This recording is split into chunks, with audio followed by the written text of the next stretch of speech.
Hi, good morning everybody. Today I wanted to talk about edges. So here the grass has been growing for the past 2 weeks roughly, and I'm going to cut the grass, and I'll show you you'll be able to see where I end up having the mower actually has to be when trying to clean up this area. Now some areas you just, depending on how you mow it, you won't be able to get it all cut down. Like these plantain are typically a bit of a problem because they stretch out so far in, and I'm not too huge on having like an ultra clean, straight, sharp edge, but there are a couple of things that you can do, and one of the ones that I don't know if I'll use here or not, but after you mow, if you take your shovel, like a flat shovel, and use your shovel and go this direction, and then you put just a line of stones, that'll work.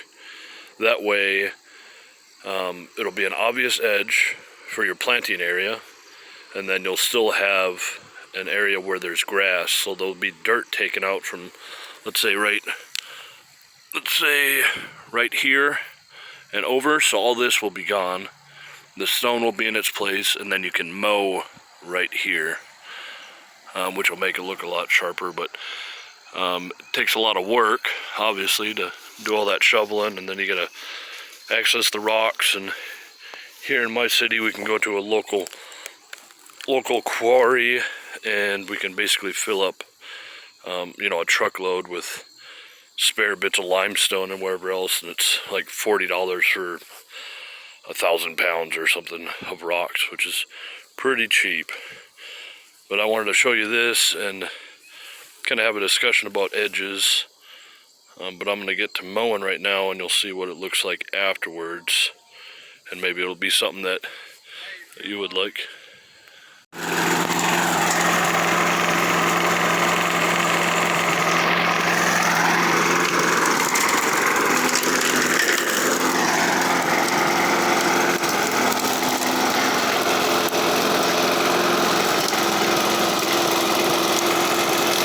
I just wanted to show you that, just to give you an idea of what I'm talking about when the first cut is kind of like a rough cut. You bring the wheel of the lawnmower onto the wood chips themselves and cut down some of the longer plants, grasses and whatnot. And then usually, because that makes the lawnmower ride higher, if you go back through one more time, you get a cleaner cut closer to the edge. That kind of cleans everything up. Alright, we're all done here. Actually went pretty well. Especially this side is super deep, and this side is pretty deep as well, but that's why in the thinner areas it's easier to do that two-step cutting, I guess, whatever you want to call it. But then there's some areas like here where it doesn't look. There's a lot of bends here. It's a little bit harder, but it still ended up being pretty clean. One thing I had to do was stop expecting all these edges to be perfectly sharp and straight and neat. I'm trying to regrow, letting nature flourish, and I'm just trying to design it to a way that makes sense to me as a human. But trying to have an exact perfect edge on things is really a lot of work. It's not really work that I really want to do, but I do like the idea we talked about earlier about having the edge with the rocks. That'd be a minimal amount of work, and it would actually make the mowing easier. So that might be something that I do along the, later down the road. But I have so many edges here. I have a couple thousand feet of edges that I would have to do. So, and then if I add more sheet mulching around that maple tree up front, that'll just give me even more to do. But before I go, I wanted to show you how this banana is doing. This plantain, whatever it was called. It's supposed to be cold hardy. It's been pretty cool watching it grow up. And I still have a couple of berry bushes, but what I'm more interested in is this whole half has ended up doing a lot better growing up. But there's flowers coming up, there's raspberries there, And then all this thistle, even though I've chopped it down, and it's doing what it's supposed to do, is capture all that sunlight and put it in. And you can see how happy this elderberry is.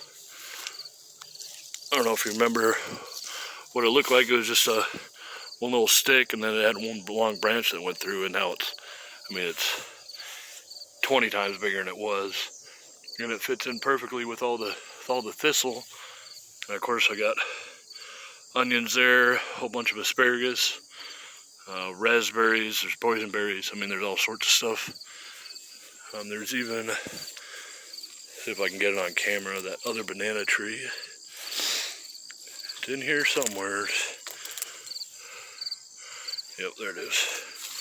I don't know if you can see the leaf. Yeah, just straight center of your screen.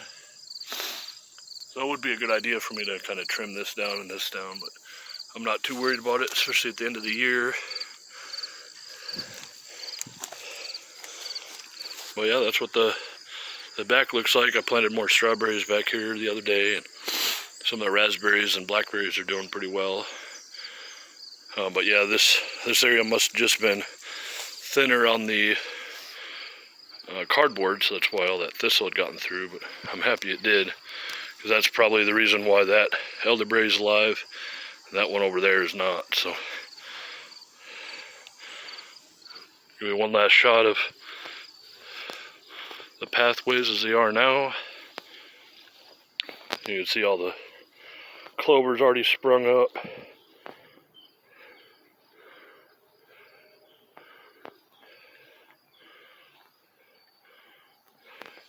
Except for bits of plantain. It's all pretty neat.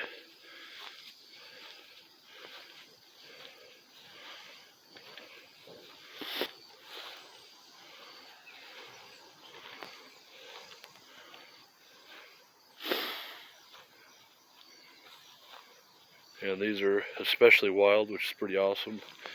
And you see all the comfreys getting huge. The pine trees are doing pretty well. Then I got the red clover popping up.